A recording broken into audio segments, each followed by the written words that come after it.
ahead, Sandro. Hi, everyone. Thank you so much for joining us today. I'm going to make it brief so we give Sam and Dan as much time as possible for today's event. My name is Sandro Olivieri. For those of you that I don't know just yet, I am the Executive Director and CEO of Project FoundEd. We at Project FoundEd are a nonprofit community of EdTech founders, all dedicated to ensuring that the EdTech industry stays focused on equitable outcomes for all learners. We do that really by supporting you all, the founders of EdTech companies, in better navigating this industry that we work in.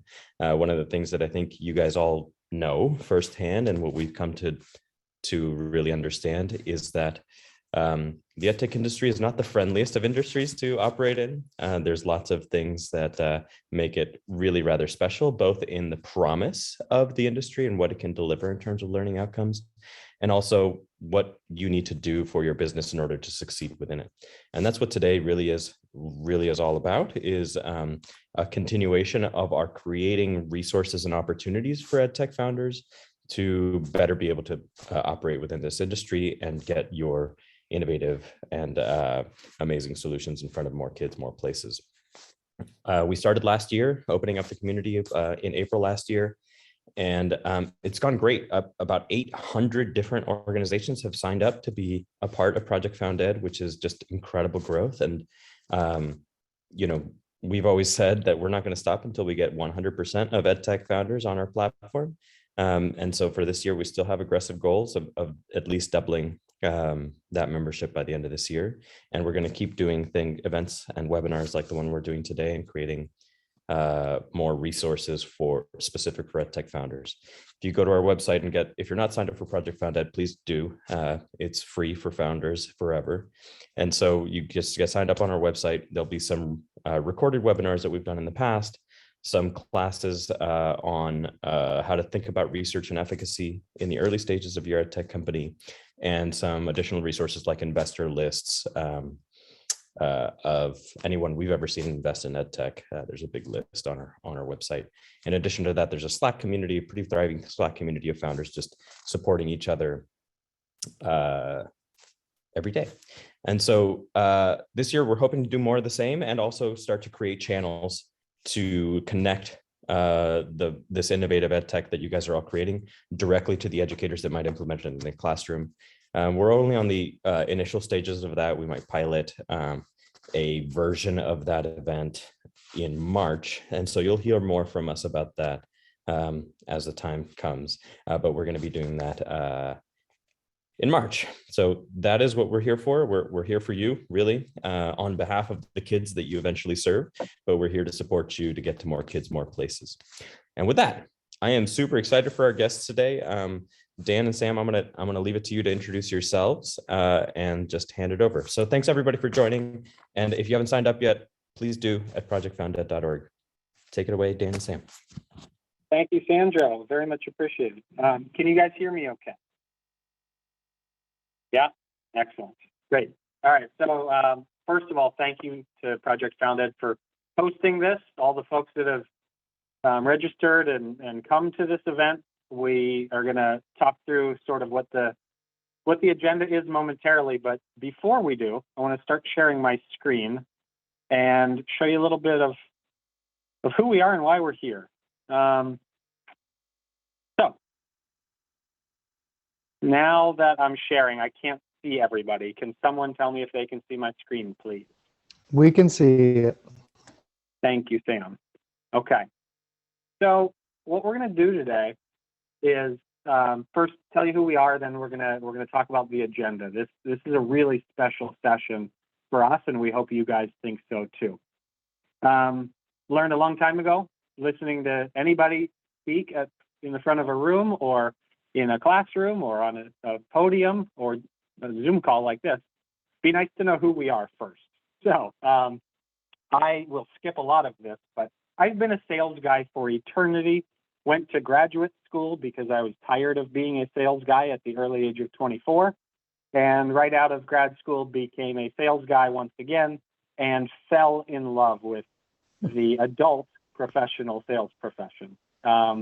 Quite different than when you're selling things door to door as an 18-year-old, but over my career, about 20 years in sales and marketing, I think what's really important about selling, just like when you guys started your businesses, is being able to find a need in the market and really help your customers, right? So you're helping school districts and schools and parents and teachers. Our goal is to help small and mid-sized companies figure out sales.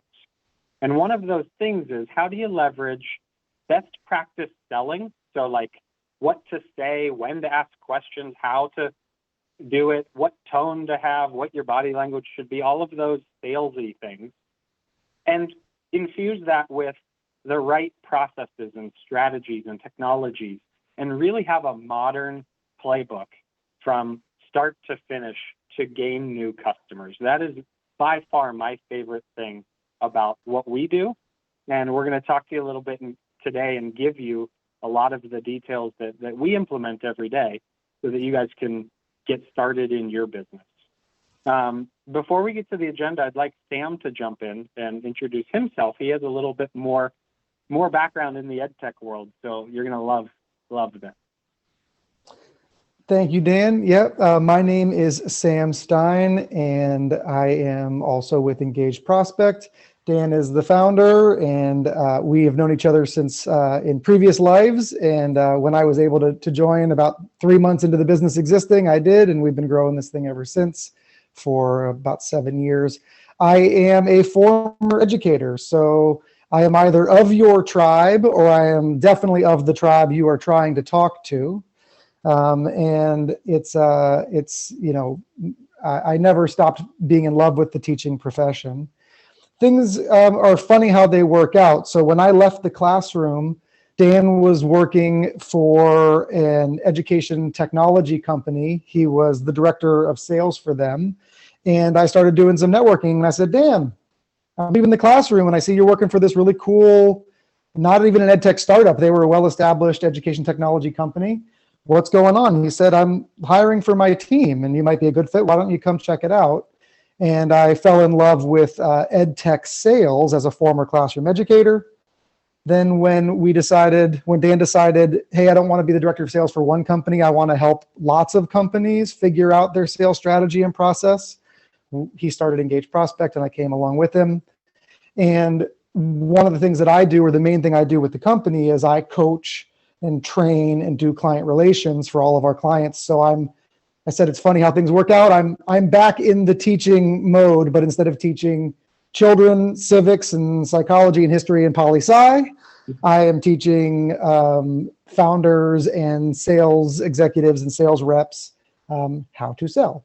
We work with all kinds of companies. We work with medical device companies. We work with software service companies. We certainly are not exclusive to education technology, but we have a major niche in EdTech, and we love working with you guys. So that's the background. Thank you, Sam. Okay, so we're going to tell you, first of all, how we came up with this agenda, and then we're going to talk about the agenda. You guys, if I'm still on camera, I'm going to show my phone for a moment. There's a spreadsheet of consolidated information from Project FoundEd of all of the great, I forget what question it was, but what are your top 3 sales challenges that most people filled out? And we looked through them with a very focused attention to try to get as much into session 1 and then next week session 2 as possible. And I really think there are some excellent questions here that we want to cover for sure in the next 2 weeks. There were questions like, how do I engage potential leads? How do I reach decision makers? How do I get traction? How do I start conversations? Very important, top of the funnel, new business kind of stuff. Questions on closing deals, negotiating, proving efficacy, articulating your business value, all of these things. How to scale came up a lot. How to reach educators, RFP and purchase order processes, all these various excellent challenges, not great challenges. I'm not glad you have them, but I'm glad you were able to share these, because I think what you'll see is we took all of the curriculum and consolidated it into 2 different sessions. Today's session is going to be about prospecting. So how do other ed tech companies prospect to find new business opportunity? We're going to talk about that. We're going to give you examples. We're going to walk you through some things. Then we're going to discuss the buyer life cycle. If you've worked for Project FoundEd for a while, you've probably heard them talk about the importance of the buyer and their journey and the life cycle they go through. We'll discuss that and how it impacts the sales process. And then we're going to get super granular. We want you to leave this program. And in fact, let me say it in a different way. We've taught these kinds of sessions all over the country at incubators, universities, accelerators. Our backyard, we live in Pittsburgh, Pennsylvania, so our first few were at places like Carnegie Mellon with a lot of entrepreneurs and various other smaller places. We want to get really focused on teaching you things that you probably won't see if you Google what are the 5 things I need to do to sell. We want you to have really specific, actionable stuff when you leave here. But we also want to leave time for questions and answers and to direct you to other resources. So this agenda is going to be packed. We hope it's able to be some back and forth. For sure, we'll have time at the end. But even during, if you want to use the chat on Zoom, Sophie and team at Project FoundEd are going to monitor that and interrupt us when needed and compile a list of all of the questions. Let's start with the first. So we talk about, how do education technology companies find new business opportunities? And a lot of people on their form, the 3 biggest challenges, have talked about how do I prospect? How do I find new business? How do I engage school districts? How do I engage schools themselves, the buildings? And we thought we'd start with a story. And Sam, you're certainly more than welcome to jump in if I miss anything or you'd like to add certain things, for sure. But we want to start with 3 stories, basically. So Sam mentioned we both worked at Carnegie Learning. We thought it might help to tell you what they do and how they're structured and what their setup is to go get new business. Carnegie Learning, just for those, and I'm sure most on this call don't know of Carnegie Learning, at the time when I left the company, and this is 8 years ago, the business was a 40 and some change $1 million company. So mid-sized.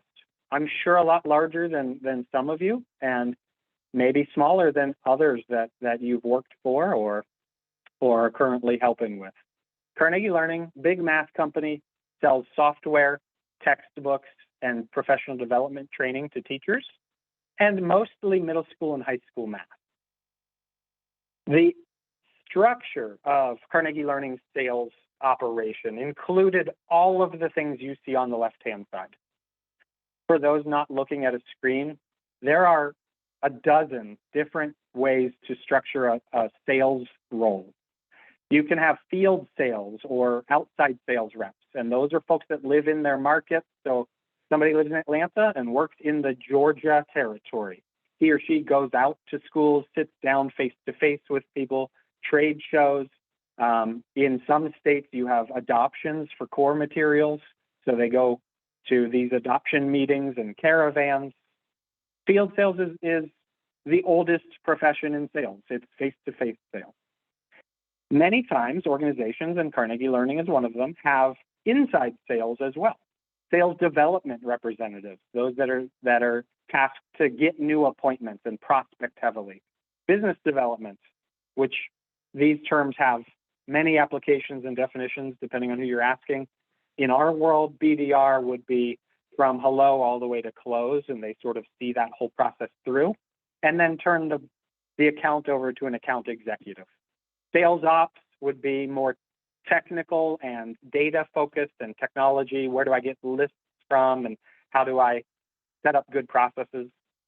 Sales tech, in Carnegie Learning's world, sales technician was the former math teachers who are now trainers.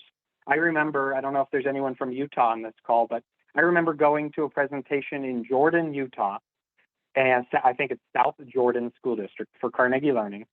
And I was the sales rep giving a presentation to about 100 teachers, but I had former math teacher who worked for Carnegie Learning with me to be the technical support person, answer questions, ask questions specific to the teacher, those kinds of things. If you're a founder on this call and you're in charge of sales, or you have one or two sales reps helping you, I bet you anything you're the sales technician. It's usually the expert in the product and the industry. And some businesses like Carnegie Learning have all of these roles. They also have customer success for those who are now customers, and independent sales reps who are mostly commission only, tapped into the network, and their job is to go get new customers, and then Carnegie Learning pays them a commission. Carnegie Learning doubled in size when Common Core came out. We were really well aligned to the Common Core, and we went from $20 to $40 million in sales. We'll tell you a little bit more to that story later, but ultimately, the business that was growing and doing really well had all of these things. In terms of the right-hand side of this document or this slide, we did every single thing possible.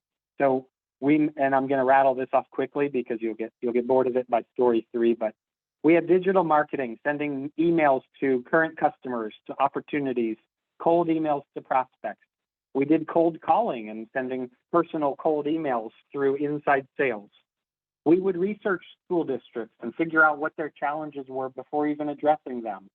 We had a great marketing department with videos and case studies and awesome, someone mentioned efficacy of the product. We had an awesome efficacy research project done through the RAND group that we shopped out to every school district in the country. We would attend conferences. Not sure who on this call knows ISTE and FETSI and various other national or local conferences, but many education technology organizations go to conferences and participate. Of course, COVID has impacted that slightly, but that's a big way of selling. They have access to data and leads and able to find contact information for their prospects. And naturally, social media marketing is a huge lead generation strategy as well. But ultimately, the takeaway from the Carnegie Learning piece, and then Sam can discuss our next use case. Carnegie Learning did everything. They had hundreds of employees, millions of dollars in revenue. They were growing and growing and doing well, and they were able to have all the resources. The question is that what every EdTech company does? Do you just start at 40 million in revenue? And the answer is no, of course. There's a lot of ramping up to get to Carnegie Learning, or even further down the road, Scholastic or McGraw-Hill or Houghton Mifflin. Those organizations have multiple people living in every state helping sell. What do you do if you don't have that? And the first great example we could find, Sam will discuss, is called Educationcom, which is an EdTech company based in San Francisco, right outside of San Francisco. Yeah, thank you, Dan. So great summary. So Carnegie Learning did it all: outside sales, inside sales, marketing, conference attendance, advertising, social media, customer success as a function of sales, right? Growing and renewing those customers, everything, right? Another company that we worked very closely with is a company called Educationcom, and their answer to the sales question was completely different. So they went direct to teachers, and they went direct to teachers with a relatively inexpensive subscription, $60 a year kind of thing. It's very hard for a salesperson to close enough deals to pay for themselves at $60 a pop, right? The average deal size is sort of too low. I'd have to be closing multiple deals a day, a couple deals an hour to like pay for my salary, right? So that's not the way to do that. So they had a B2C play, right to the end user, right to the end consumer. You can imagine just the URL name, education.com, on a sort of the URL real estate market. That website name is just worth a lot of money because people just go to it. It's got SEO, it's got SEM, meaning when you search it, just comes right up. Their whole play at the beginning was what I just said, SEO and SEM. And if you're not familiar with that, the easiest way to think about it is SEO is search engine optimization. It's when people are searching for stuff, you come up organically. Lots of blogs, lots of keywords, lots of website optimization to make your website come to the top of the Google page. SEM is search engine marketing. It's paid advertising, right? So you buy all the keywords out there, and anytime somebody's searching for third grade worksheet for math help, yours is the first that comes up. They would then get people to download a free resource by putting in their email address. Then they would, basically that was a free trial. Then they would convert people that had signed up through email and doing discounting, and they had millions of subscribers. But they were looking at, how do we scale this to an institutional play? How do we also sell full on to entire schools and hopefully entire districts and hopefully large districts? So now the average deal size would be large enough to have a salesperson go start those conversations. This is a standard B2B play. But they didn't have a team of sales reps. They didn't have a team of sales managers. They were essentially a curriculum company and a marketing department. So what they decided to do was to go with our company and launch an inside sales play. Say, let's have a certain number of reps. For us, it was 5, but let's have a few human beings that send emails, do some research, make cold calls, try to engage districts, ask some good questions, and find opportunity where there's a need for supplemental curriculum of the sort that they had. And they complemented that marketing effort, that B2C marketing effort, with a robust inside selling effort. Now, there are other ways to do that, but it was like, how do we go from sort of 0 to 60 quite quickly? And the answer is, well, instead of having people all over the country and hiring all these people or finding all these independent reps, we're going to launch an inside sales approach, and we're going to go directly to the directors of curriculum, the directors of special education, the folks that you want to talk to at the right size target accounts, and see if we can find that opportunity. And it doesn't matter if I'm in Pittsburgh and I'm calling somebody in Honolulu, or I'm calling somebody in Wisconsin, or I'm calling somebody in my backyard. It's the same difference. And if I'm going to find some opportunity and they want to see a demo of the product, in this case it was online curriculum, we can do that through a Zoom call or a Hangout or whatever. And that is the essence of inside selling. No, we went to some conferences and we did some other things, but essentially they said, let's go with the SDR to AE role. So if you look at the left-hand side here, there were people out there setting appointments through inside sales to someone who could take that and say, thanks, I'll take it from here, and close the deals because they knew the industry and they knew the product, right? And we're able to sell that. That is also an approach, and totally different from somebody who's doing absolutely everything. Dan, you want to talk about our third example? I do. Great. So we've gone from Carnegie Learning, larger organization, lots of people, sales effort for 15 years at the time when I was there. So now almost 25 years. They've been acquired several times. You know, things have happened, and they've got it all, just like IBM has it all for their sales team. Education.com did not, but they weren't a small organization with unbelievably limited resources. They did have a big marketing budget.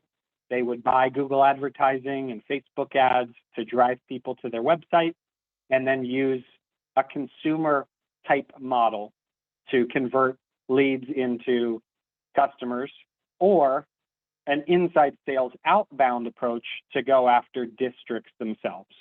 And our sale price, as Sam mentioned, $60. The lowest school district purchase was right around, or the average at least, was around $450, $500. Some larger deals were acquired through this effort, and occasionally one of the 5 reps would have to go and be on site with a school district to close the deal. And that's sort of a hybrid between inside sales and outside sales, right? But what happens if you don't have the resources that the first 2 examples have had? There's an organization, the co-founder lives in Denver. I don't know where if they have a headquarters. COVID has sort of messed up everything, but I think they're in Denver, all of them. And the company's called Bullseye Education. Bullseye Education is an EdTech company that got its start with a little bit of marketing. They would buy Facebook ads and get people to their website to fill out forms. They did a little bit of Google AdWords and retargeting, which is if you're on a website, then you show up for ads on other websites as people are scrolling through. You guys all have been the victim of those, as have I. And they do those things, but they're trying to test and figure out. Again, not a tiny company. They have some resource, and they do know how to sell, but they're trying to figure out which messaging is best, which channel, meaning Facebook ads or LinkedIn ads or email or cold calls or conferences. What's the best to drive new opportunities into our pipeline? And we've been working with them for just under a year now in one of our programs to help them set appointments, build the top of their funnel. And email, phone calls, LinkedIn outreach are the strategies in addition to what they're doing with Facebook and Google ads to drive traffic. They aren't to the place yet where spending $100,000 on a database for education contacts makes sense.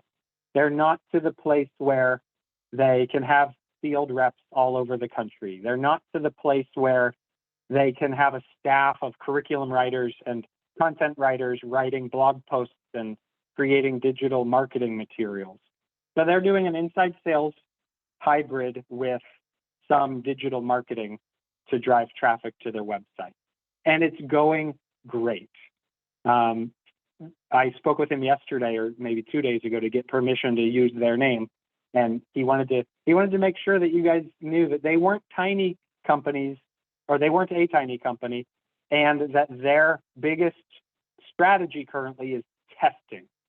And that made me smile because Education.com was consistently testing messaging. Does this perform better than that versus this third option?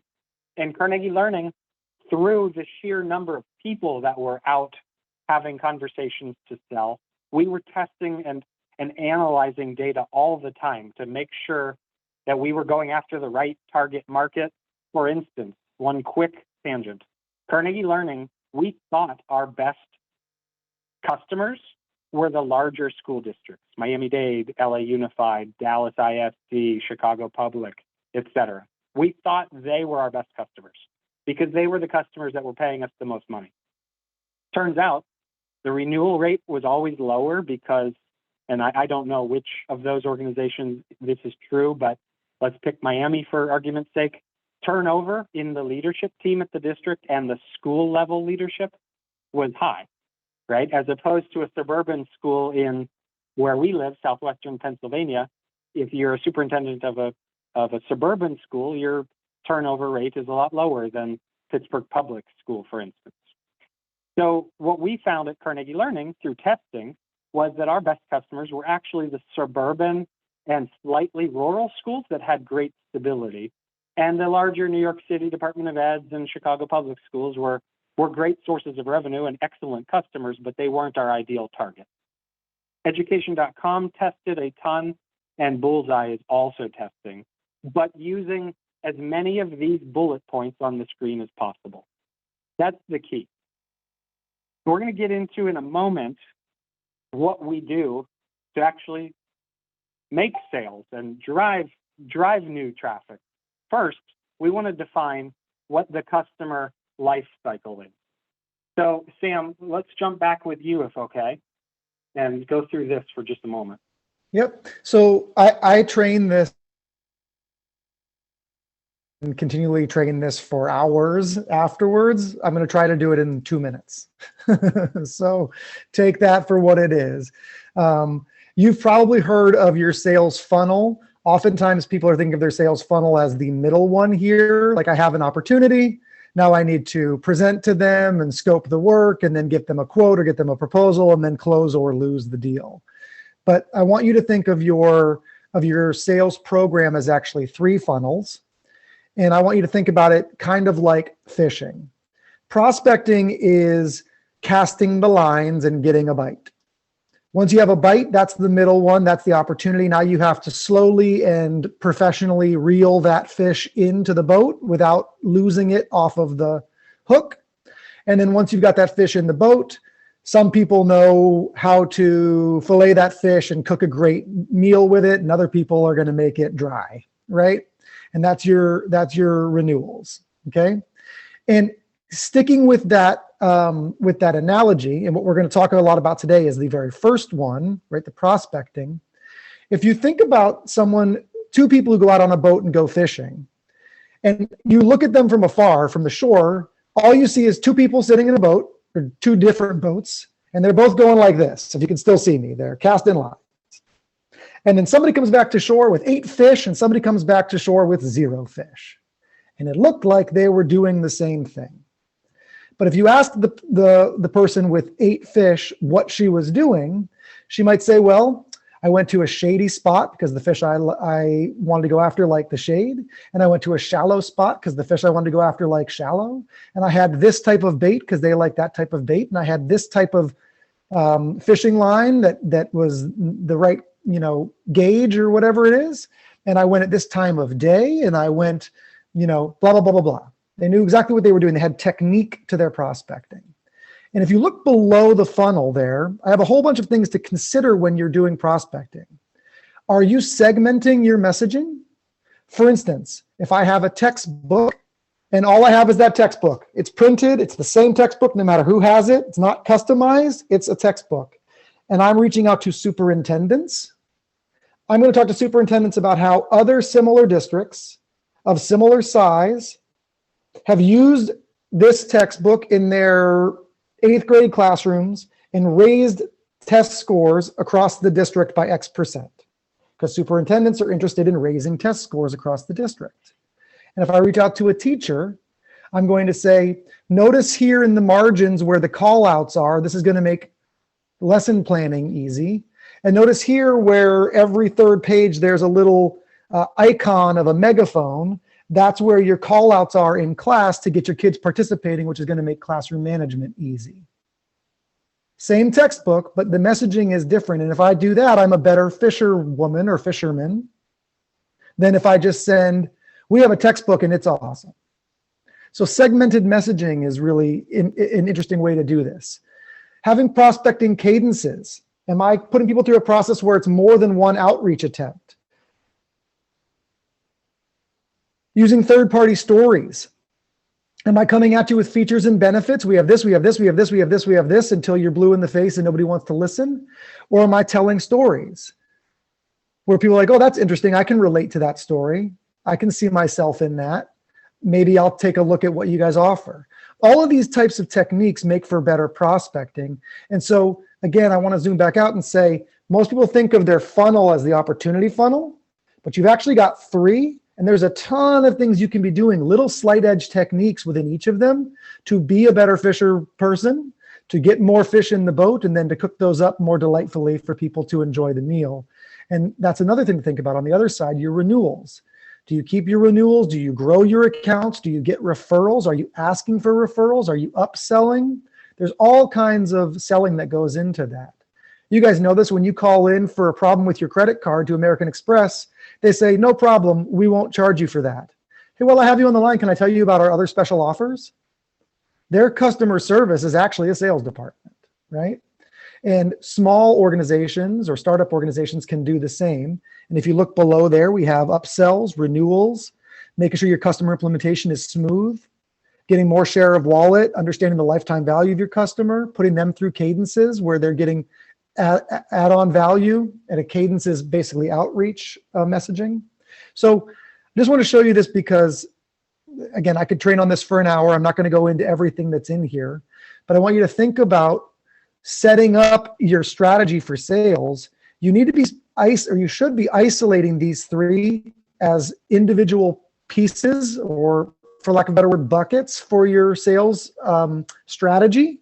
And then diving deeply into what are all of the little things I can do to make my prospecting efforts more effective. Once I have an opportunity, what are all the little things I can do to avoid pilots? We all know pilots are the worst. Should I be giving free trials? Do I really convert my free trials? Could I do a better job in my demo asking customer-centric questions and targeting exactly what they need to see so that they see the value? Am I answering the negotiating questions and the proposal questions with the right answers? Am I closing? Do I have closing techniques that are professional closing techniques that actually get people to comfortably and excitedly say yes because I didn't sell them, but I helped them buy, so on and so forth. Today, we're going to be diving much more deeply into prospecting. Next week, we will be diving more deeply into opportunities. Dan? Back to you, my friend. Oh, okay. So very good. So how do we prospect to schools and districts? The best things to do when you don't have enough time, and let's just be honest, resources, bandwidth, or money to do everything. We're going to talk about three things today, and we kind of hinted at it. We're going to talk about inside selling, and there's a bunch of reasons for that. It's not just time, resources, and money that make inside sales, to quote Zoolander, really hot right now. It's also technology, COVID, and all the rest of it have made for like popping in. Thank you. Yes, Zoolander. Popping in and dropping off samples and things like that. It's a little bit less desired right now when people have to socially distance and people aren't even in the office as much. We've been preaching the tenets of inside sales for 25 years. So have tech companies, but all tech companies. But nowadays, your prospects are used to Zoom calls. They're used to screen shares. They are used to building relationships and keeping relationships this way. And we can be very effective and really leverage technology and do a lot, go a far distance through inside sales. So what is inside sales in short? It is reaching out from your desk or your computer through the channels that you have. It used to just be cold calls. It still should be. We're going to get to that last because most of you probably don't like making cold calls, but my goodness, you should be calling people in your network, your referrals, other whale accounts, strategic partners, like pick up the phone, have a conversation. But it's also reaching out through email and reaching out through social selling. The social media site that is most often used for professional networking, as you know, is LinkedIn. And LinkedIn is not just networking and branding. It literally can be used as a sales tool. So I want to talk about that today.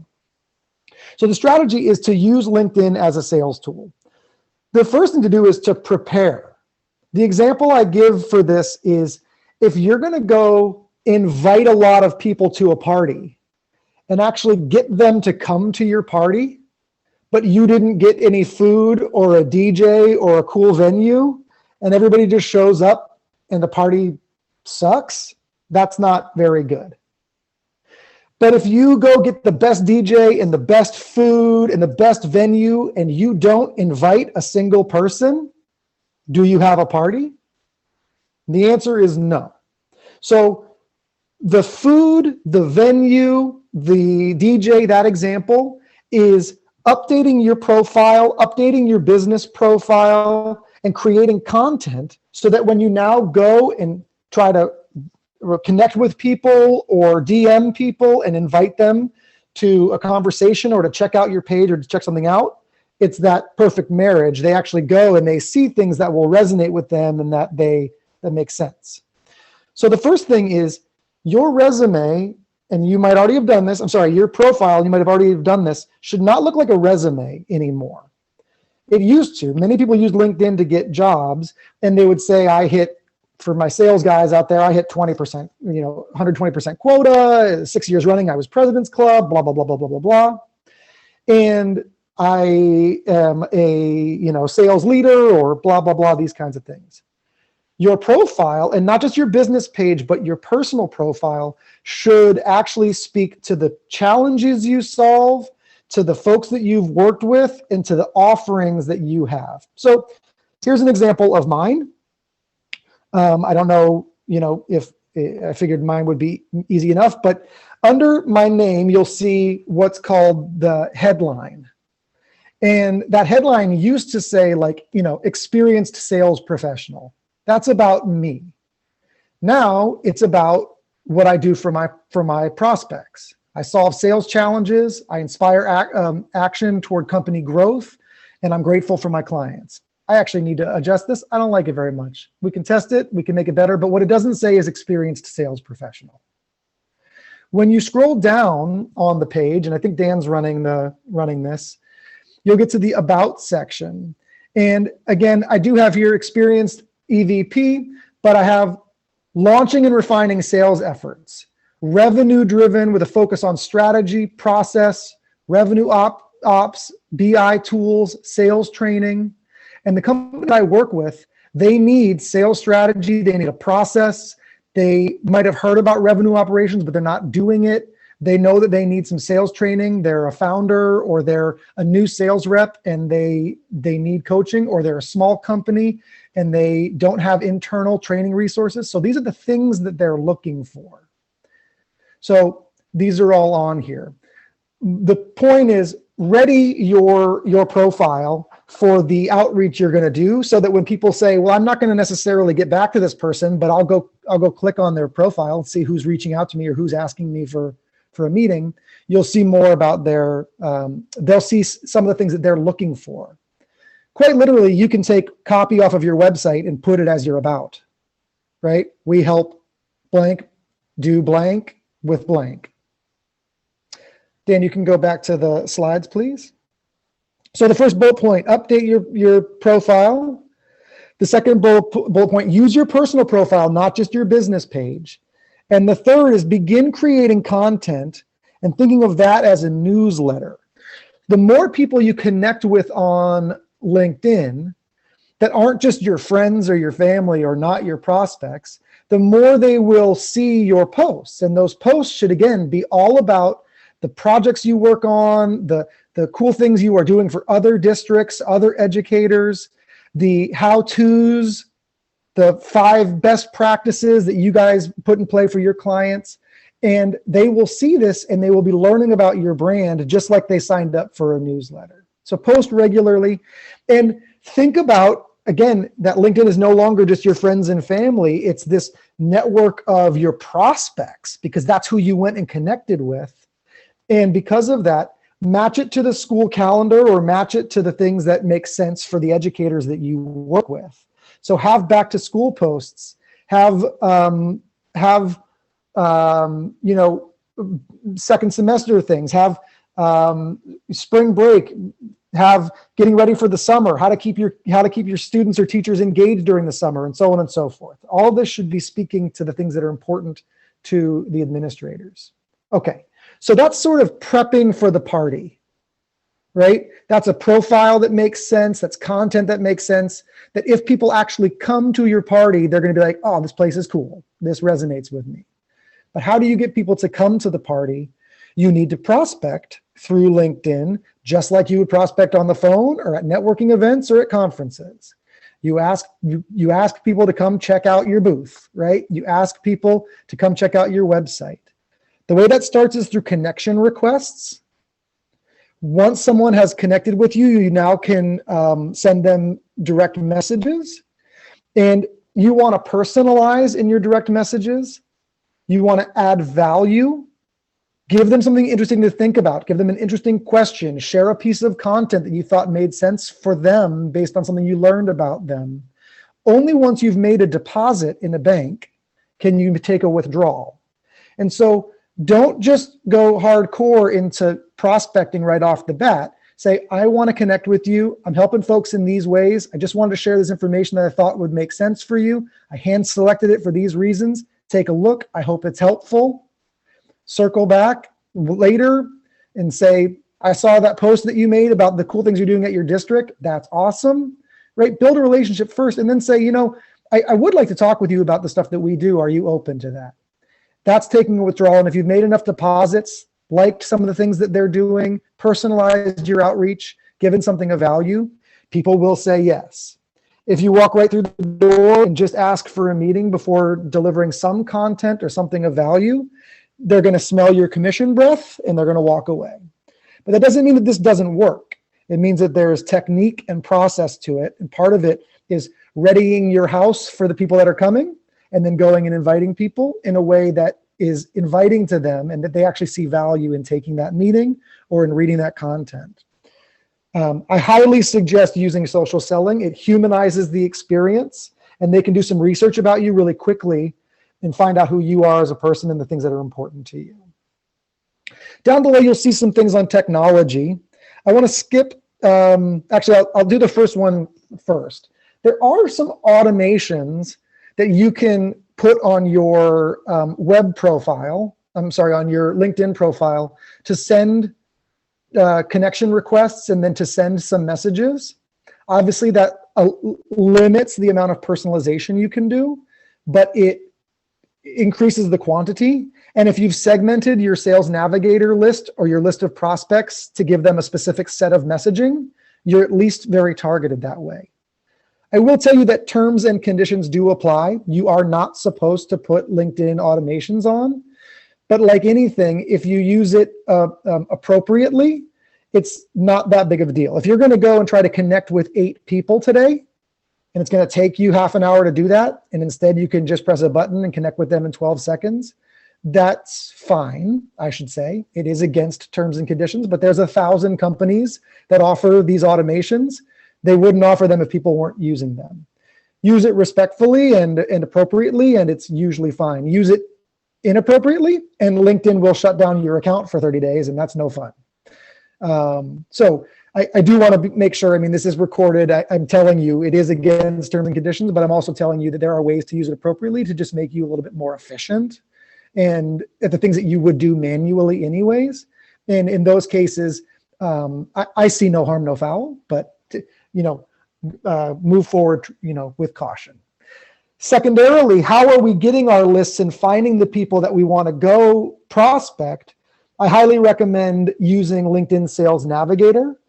And Dan's going to show a little section here on Sales Navigator. For those of you that have never used it, it is a very worthwhile tool. And Dan? for sake of time, for sake of time, we're just going to show a screenshot and be very quick about it. But Sales Navigator is a database in a sense where you can, using the LinkedIn information and what everybody has put as their jobs, their locations, their everything, you can use this left-hand side to narrow down the field from everybody on LinkedIn down to the 1,500 plus directors or supervisors of special education at primary, secondary schools in the United States. And it then populates all of those people. You can select all and export as a list, a file, an Excel file. You can start saving them one at a time or completely to a search in LinkedIn. You can start connecting with them right from this page. What we have found, and we'll be talking more about lists later, but what we've found is LinkedIn is definitely one channel to find good leads. And I say good because usually people keep their LinkedIn information up to date as in more frequency than a list providing service like MDR or ZoomInfo or Discover.org. LinkedIn is the person reporting where they work and what they do. Highly suggestive. Just to tie this up real quick, and then we'll move on to the next section. Another cool part about that is that these things are dynamic. So you can just set the list. And again, I do hour-long trainings on just this, but you can see, like, show me somebody who just changed jobs, right? And now you know that they're new in their district and maybe looking to do some innovative things, or you can reference that. You can, these aren't static lists. So once the criteria is there, you can just refresh. One more pro tip: if you go to the direct messages on the LinkedIn app on your phone, not through the website, but on your phone, you can leave a voice note as a direct message versus kind of like leaving a voicemail. and talk about like not seeming spammy and really personalizing and humanizing the experience. And also being, leveraging technology. Like we get lost in a lot of text, but people like video. They like, in this case, it's audio, but you can use voice notes if you go through the LinkedIn app and you can just Google how to do that, how to use a voice note in DM on LinkedIn. And there's like a blog will come up with like the 5 points to do that. But I suggest doing that, especially if you have like a whale you're going after or a really strategic account. And this is your best bet, is like going through LinkedIn and trying to find them right there and referencing people and tier 2 connections and all the rest of that. Voice notes is pretty next level. Awesome, Sam. Thank you. Hunter, I just replied to you, and I've been replying to some folks. I'm going to be talking for a while, so Sam, if you want to do the chat, you're more than welcome. If not, we will have Q&A, we hope, at the end.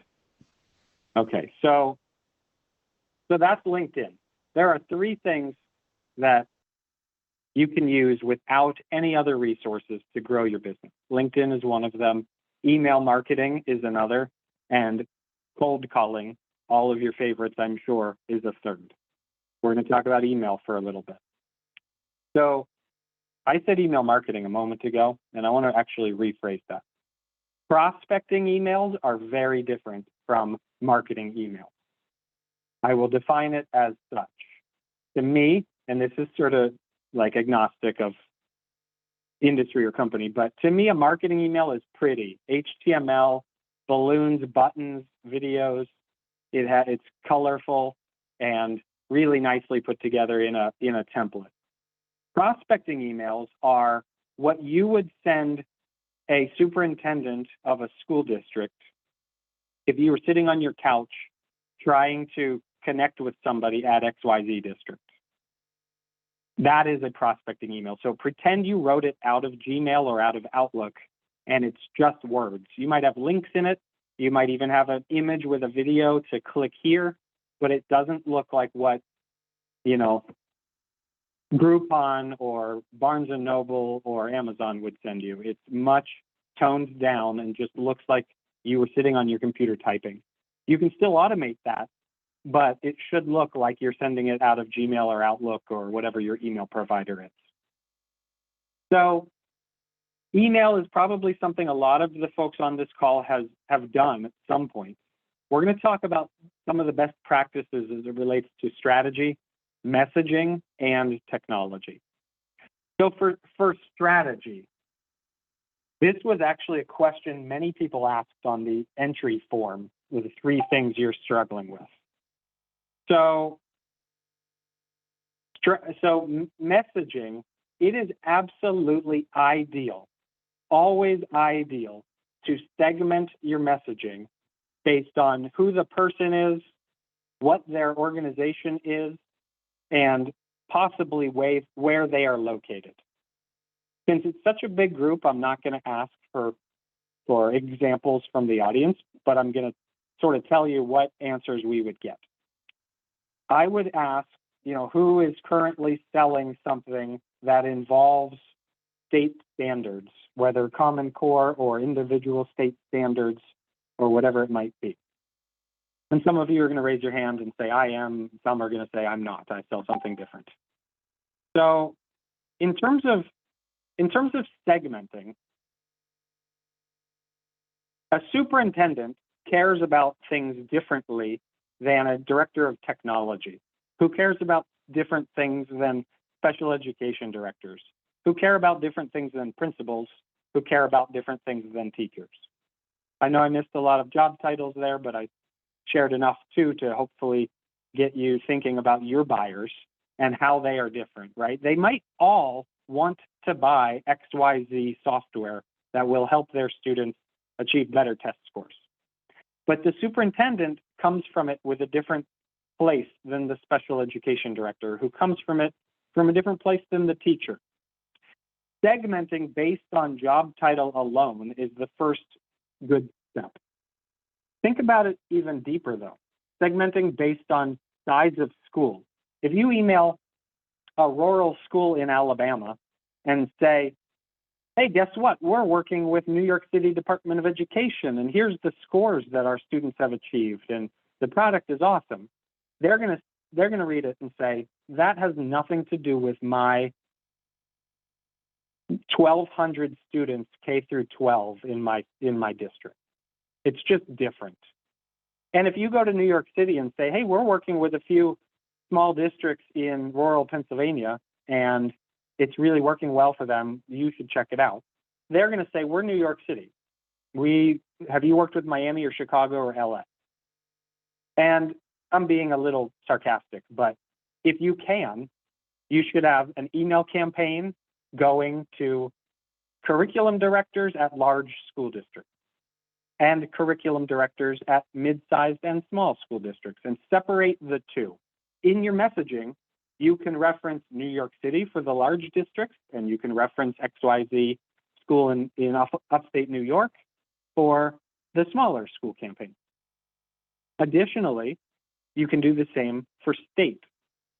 If we would have gone at Carnegie Learning to Texas and sent any email to them or made any phone call saying we are aligned to the Common Core, they would, I don't know what they would do. They at least delete the email right away, probably send a reply back telling us how silly we are for even thinking they would care about that.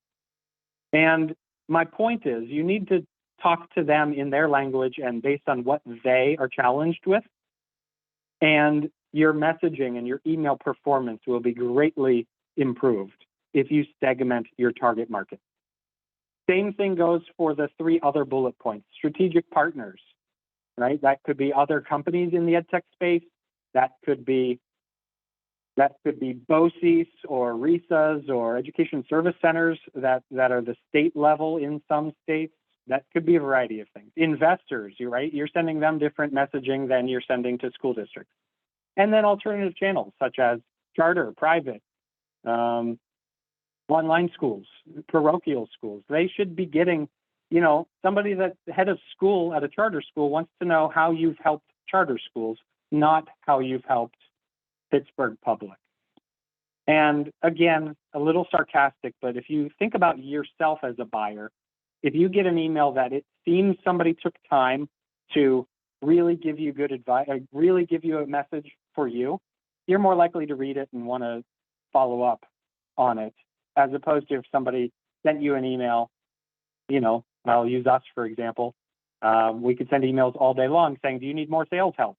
If we don't segment it and customize it, we don't get great responses. Lead scoring and prioritizing is really an interesting thing. So when you have full-time sales reps on your team, you want them to focus their time and energy on the high value items, closing deals, calling the highest lead scored people, working with those who want to buy. It's even bigger of importance if you're the salesperson for your organization today. You may have only 2 hours a week to be the salesperson. So where should you focus your time? Well, lead scoring and prioritizing will help. An example of lead scoring, and then we'll move on to what messaging should be like. Lead scoring, an example would be if they open an email, every time they open an email, give them 2 points. Every time they click on a link, give them 5 points. If they reply or they visit our website after getting an email, or they have a certain job title, give them 10 points and continue adding these points up. You need a certain technology. Your CRM might do that. Sales engagement tools might do that. But if you have certain technologies, knowing that these people have done engagement steps, basically, helps you prioritize who you focus your outreach on.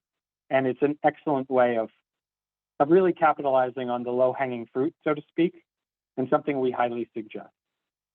In terms of messaging, I'm going to do the first, Sam, number 2 through 4, and then circle back to you to do the first bullet point. Sure. So I just mentioned some personalizing as it relates to job titles, right? Superintendents get different messaging than director of technology, but you can take that a step further by personalizing based on research. We've always broken down our list based on tier 1 and tier 2. And we've always used as education even when we're selling to medical devices or marketing agencies or consulting firms, education is the easiest way to explain tier 1 and tier 2. If my ideal target as an EdTech founder is large urban school districts like New York City and Miami-Dade and Atlanta Public and so on and so forth, I'll get to them in a moment. Everybody else, rural, suburban, small, mid-sized, all of those other districts, I probably don't have time to call them, email them, send LinkedIn messages, go to their buildings and visit, send a personal handwritten letter. I just don't have time. There are so many school districts in the country. So what I'll do is possibly set up some email sequences that are automated and use lead scoring to figure out who I should spend my time from that subset of prospects. That would be tier 2. Tier 1, your New York cities, and again, I'm using this based on size of district. It may not be based on size, but your most important prospects are going to be a smaller group, and you need to do as much as you can to send personal messages and be personal when you get on the phone with them. So that might involve research, looking at their LinkedIn page, looking at their school district website, looking at board meeting notes from their last board meeting to see what they're talking about for next year's implementations, looking at their test scores. All of those different things help you customize your messaging for the tier 1 accounts. Another example of personalizing is a concept of using video in your prospecting. So we use a platform called Vidyard, Vidyard.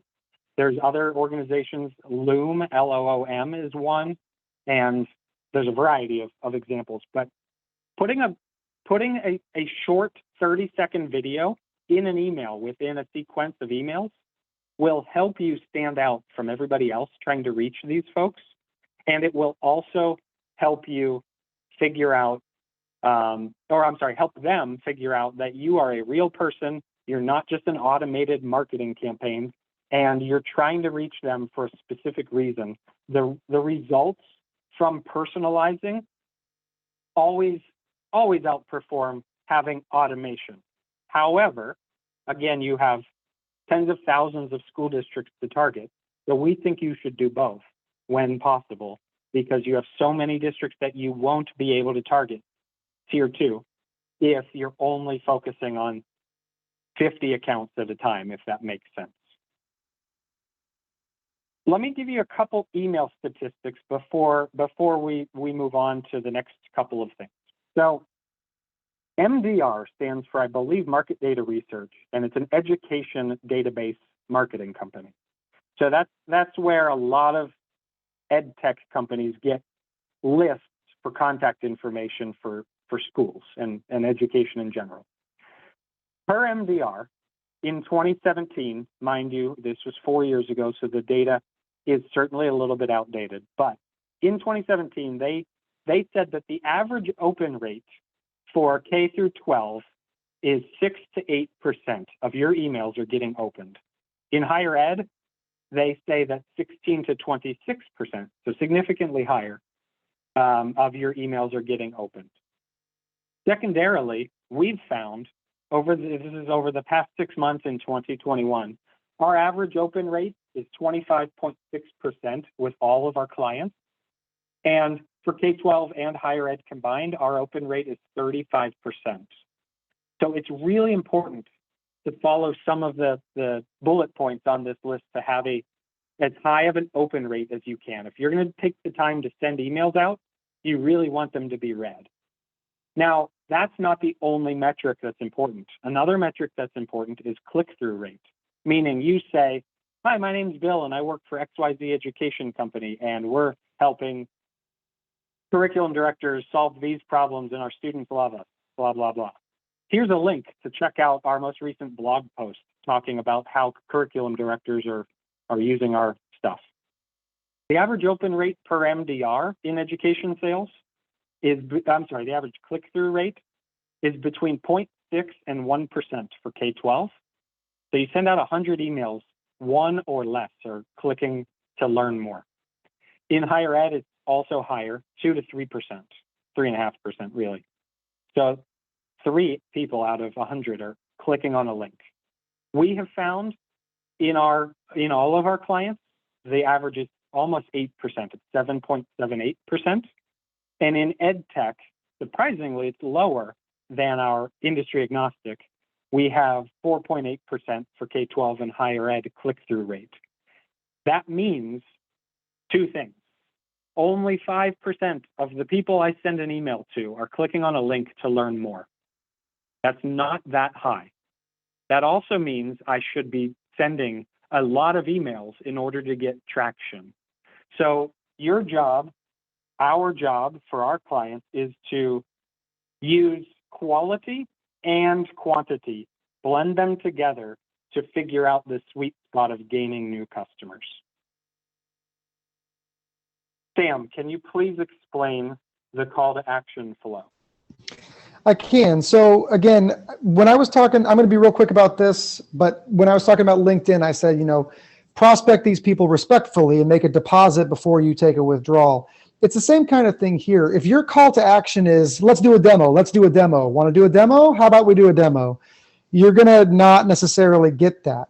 But if your call to action, and your call to action should be a verb, subscribe to my Twitter feed, get this blog post, click this link, whatever your call to action is, it should be a direct verb.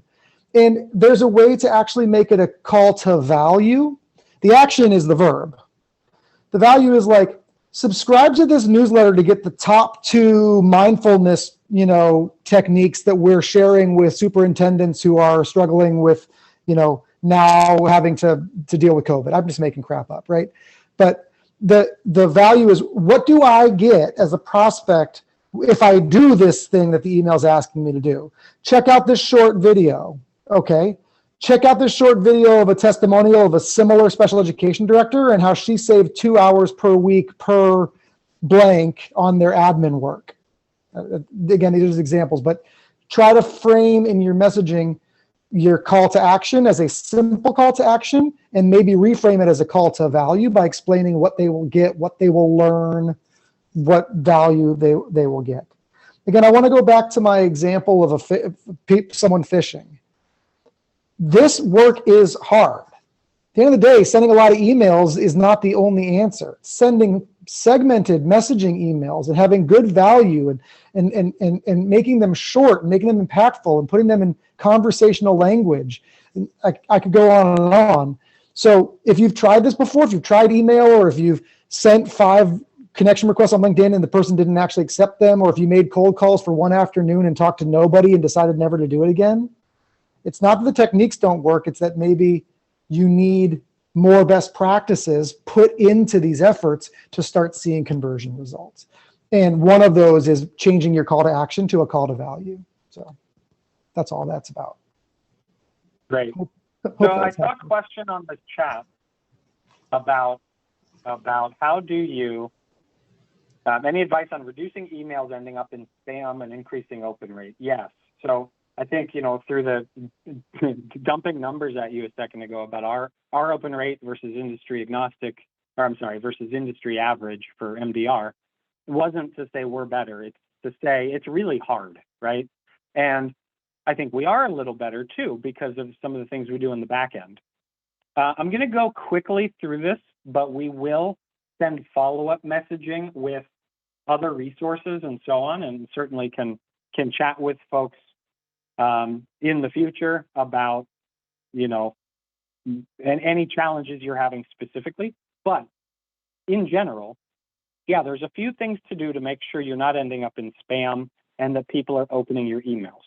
Number one, just know in advance that of your email, about 15 to 20% is already not getting into the inbox of your recipient.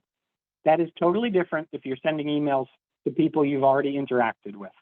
So if you send an email to me and I send an email back to you, it's probably going into your inbox.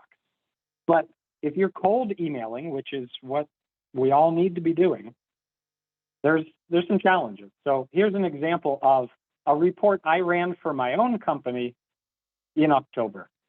Look at this, 26% of our emails would be going to spam based on this report.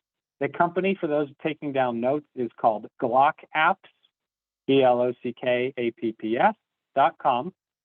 And it breaks down all the back-end stuff, so authentication, what your domain reputation is, if Google is reporting it as spam, and then it shows you where your mail is showing up.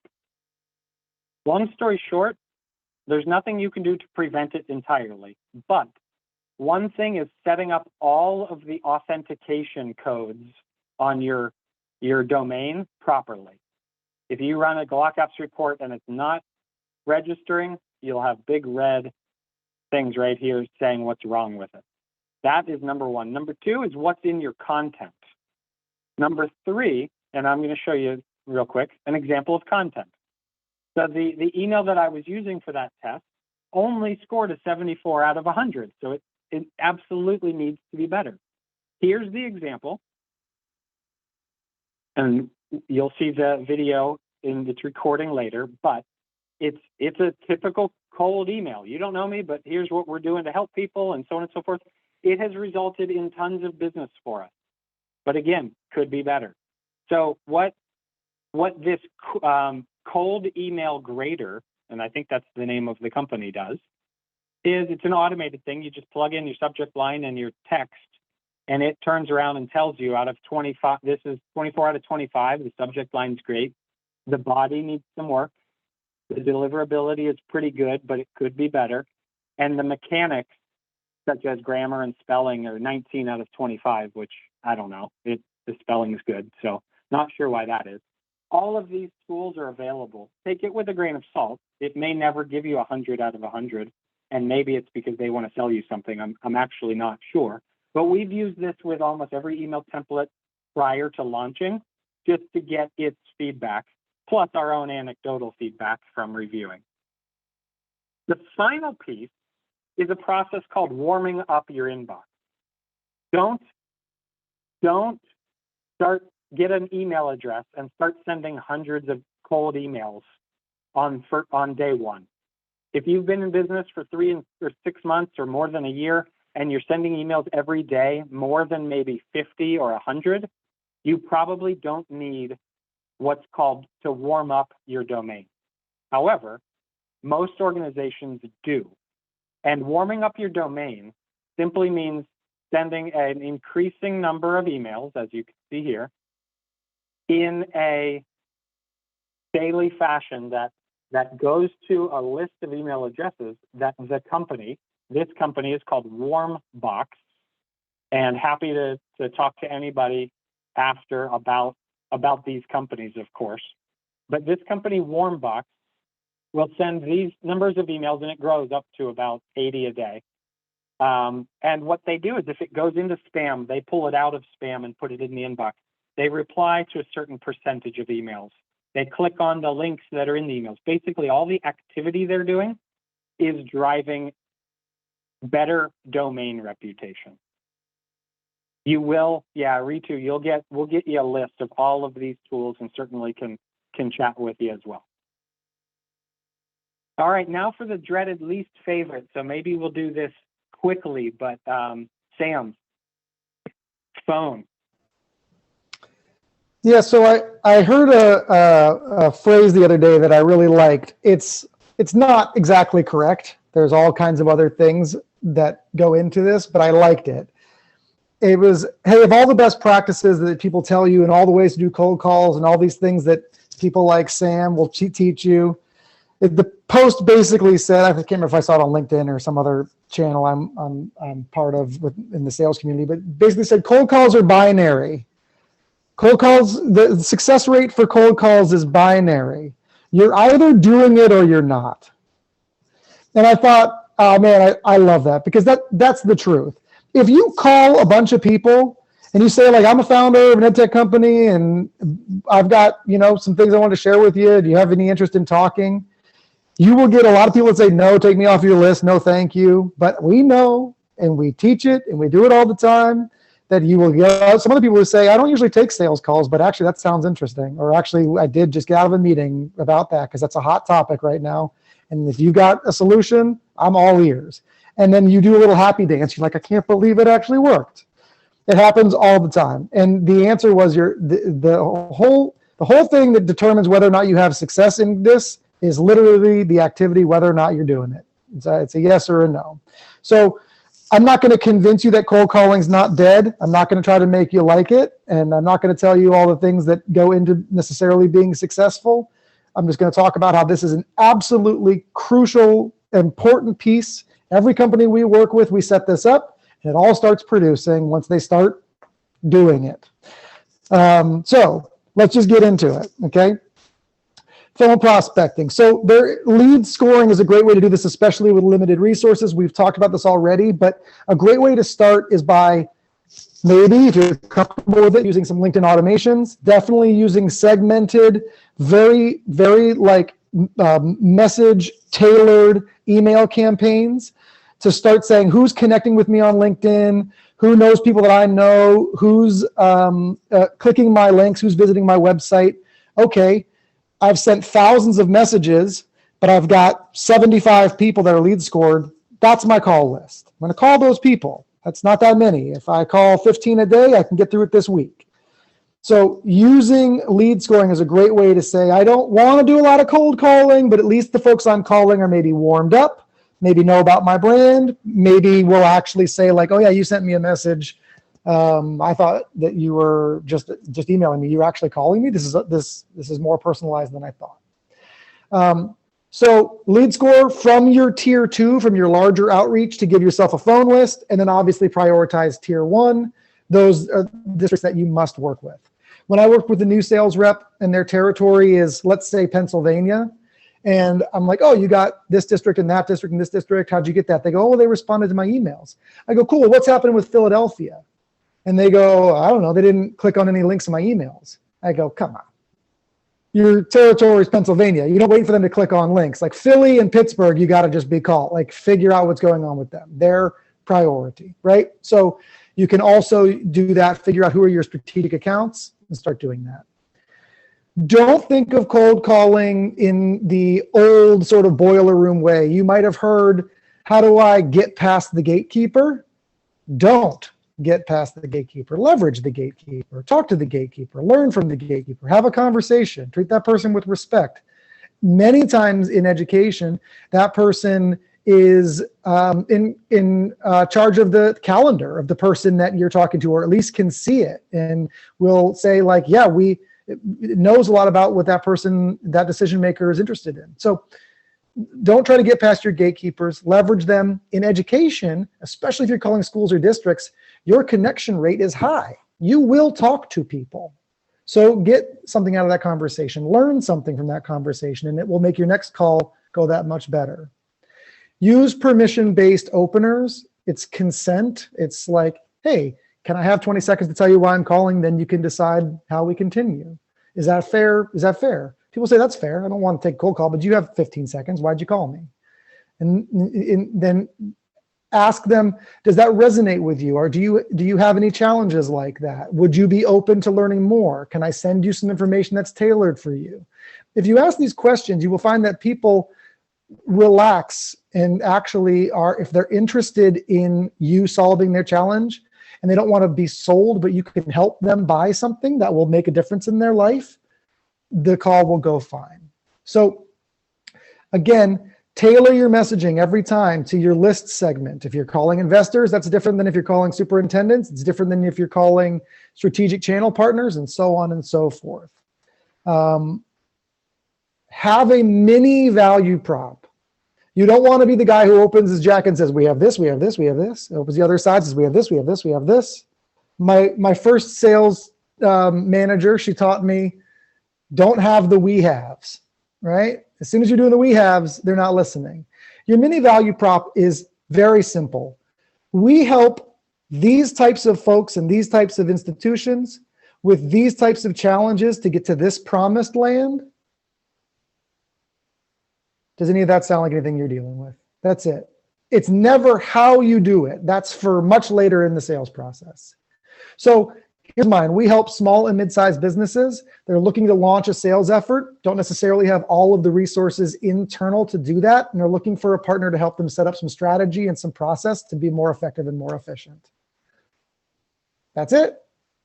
Is that something that you guys are looking to do as a education technology startup? And can I maybe send you some more information about some of the startups in EdTech specifically that we've worked with before? You're all going to say yes. We might not do business together, but that's not what I asked for. It was, does this sound like something that might be of interest to you? And the answer there is absolutely yes. Use some social proof, so on and so forth.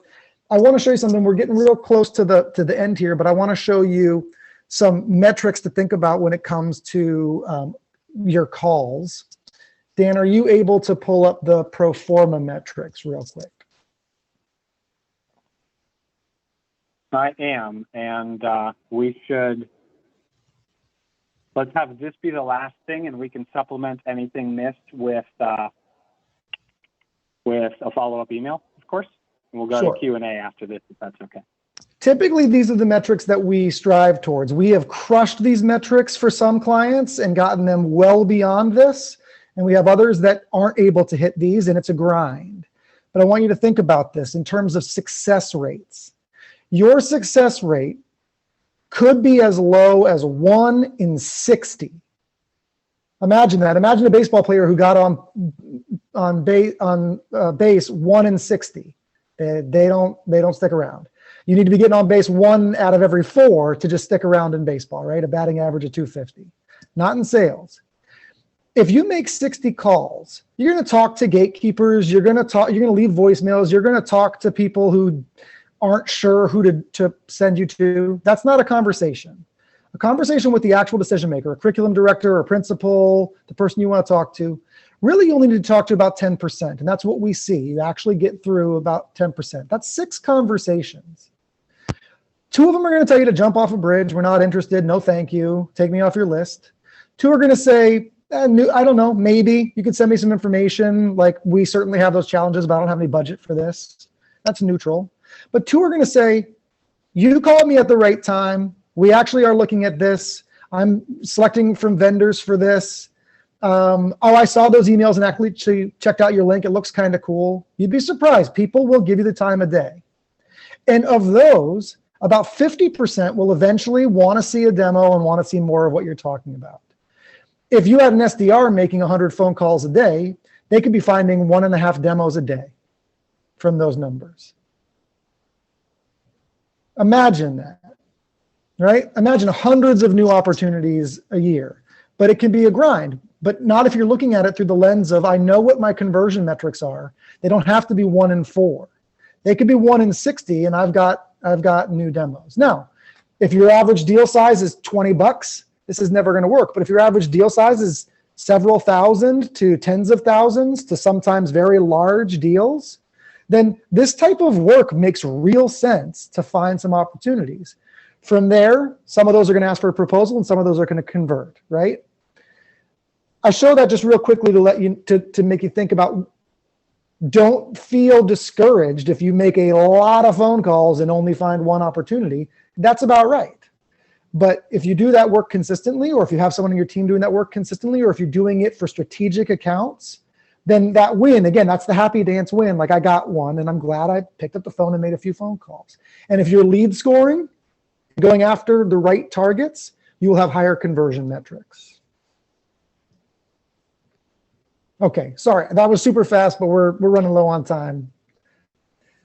Dano? Okay, so I'm replying to a bunch of people here. We have 5 minutes, guys, to wrap this up and get out of here. Here's what I'd like to do, though. This will be the cliffhanger for why you have to come to next week's session. Next week, we won't have as much content. However, we will have the same amount of time. So what we'd like to do is, of course, do a thorough Q&A and spend as much time as you'd like. With that said, let's jump in and talk about some answers. That's a good question, Antoine. So there you go. There is the Eventbrite is there for you. The only person I haven't responded to directly yet is Hunter. I kept sending this to Sophie by accident directly. To your question, Hunter, we suggest A, B, and even like C, D, E, F, G testing. Test the messaging, so body of your emails and subject lines as often as possible to see what's resonating. And then you can tinker and remove a message that's not working and add more people to the messages that are working. You guys all know this, but time of year for education sales really matters. So no matter what email you send on July 4th, no one's reading it. Over Christmas break, people are thinking about what materials they need and so on and so forth, right? But your message needs to also reflect time of year. Is it testing period? Is it back to school time? Is it winter break? At Carnegie Learning, a core product, we found that prospecting was September through like February-ish, and then you were closing deals March, April, May, and then implementing the materials into the schools over the summer period. With that said, prospecting occurred the entire year round, just more heavy in the spring and winter, or I'm sorry, fall and winter. Hope that helps. Ronald, I have a great question and certainly something we'd love to talk to you about. And let's chat through. There's a lot of answers to that, and some things we might be able to help you with. Yeah, I just put in the chat there. Amazing question. Yes, no, sometimes. Like that's a packed question, so we should talk. Dan, before you do your final thing, I'd just like to say one thing for those of you that are still on the call. I am a former classroom educator. I also do one-on-one coaching. I never have class sizes of 63 to 70 people, and I hate not having conversation and having sort of faceless, just sage on the stage lecture style stuff. That's not the right way to do it. It seems like there was some good response here, so I really hope you guys enjoyed it.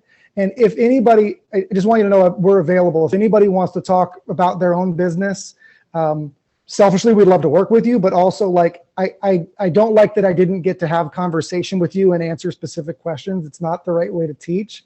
And so thank you all for listening and for putting things in the chat, but also know that Dan or myself, certainly, I'd be happy to talk with you at any point in time. I know it's what Dan is going to say, but I didn't get to meet or know any of you, and I'd like to. So that might help for our next session too. Love it. You guys were awesome. Sorry, we really did want to have a decent sized Q&A. So we're going to end just to be respectful of everybody's time. However, we will be connecting with Sophie to figure out how to get you guys not just the slide decks, but also the supporting materials. And if you would like to talk further about your specific, organizations or situations or whatever, happy to chat and talk through strategies and ideas.